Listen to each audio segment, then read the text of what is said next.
গরিব ঘরে জন্ম, গরিবের কষ্ট বুঝেছেন জীবন দিয়ে, অনেক কষ্ট করে ডাক্তার হয়েছেন। তারপরও কিন্তু শিকড় ভুলে যাননি ডাক্তার ফারুক হোসেন। চিকিৎসা করেন তিনি বিনামূল্যে। সন্দেশখালীর ঘরের ছেলে এখন সন্দেশখালীর বড় ভরসা।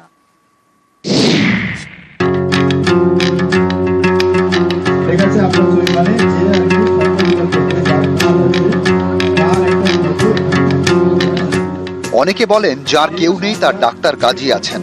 ফারুক হোসেন গাজী প্রায় 10 বছর ধরে সন্দেশখালীতে চিকিৎসা করছেন। 1 টাকাও ফিস নেন না।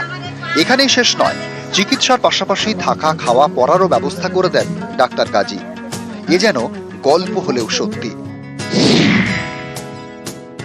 আমাদের 4টে প্রজেক্ট চলে, বিনা পয়সার ডাক্তার আর বিনা পয়সার বাজার। প্রতি শনিবারে আমরা জামা কাপড়গুলো কালেক্ট করি বিভিন্ন জায়গা থেকে, নতুন নতুন জামা কাপড়, সেগুলো সাজিয়ে দিই। মানুষ নিজের পছন্দ মতো তারা সেখান থেকে জামা কাপড়গুলো বেছে নেয়। কেউ নেই তো, উনি যাহা যায় তাই খায়, ঘর নিয়ে কিভাবে আপনার কি অসুবিধা আছে সেটা আপনি স্পটে।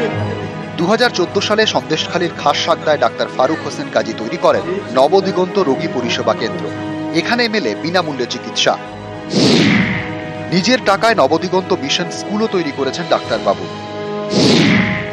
এই প্রাথমিক স্কুলে বিনামূল্যে পড়াশোনা। গরিবের ঘরে জন্ম, অনেক অভাব অনটনের সঙ্গে লড়ে ডাক্তার হয়েছেন। 2012 সালে বাঁকুড়া মেডিকেল থেকে MBBS করেন ফারুক হোসেন গাজী। ডাক্তার হয়ে নিজের শিকড় ভোলেননি, বাড়িয়ে দিয়েছেন সাহায্যের হাত। চিকিৎসা করছেন, আবার স্কুলও চালাচ্ছেন, সবই বিনামূল্যে। মনে হয়েছে যে এই জায়গায় এই কাজটাই দরকার, মানে শিক্ষা স্বাস্থ্যের উন্নতি দরকার। আর আমি তো একদম গরিব পরিবারের ছেলে, নিঃস্ব পরিবারের ছেলে। সেখান থেকে আরো মোটিভেশনটা এসেছে।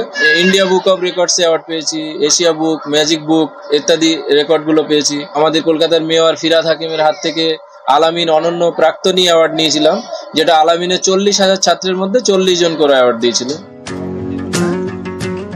সন্দেশখালী থেকে অনুপম সাহা, নিউজ 18 বাংলা।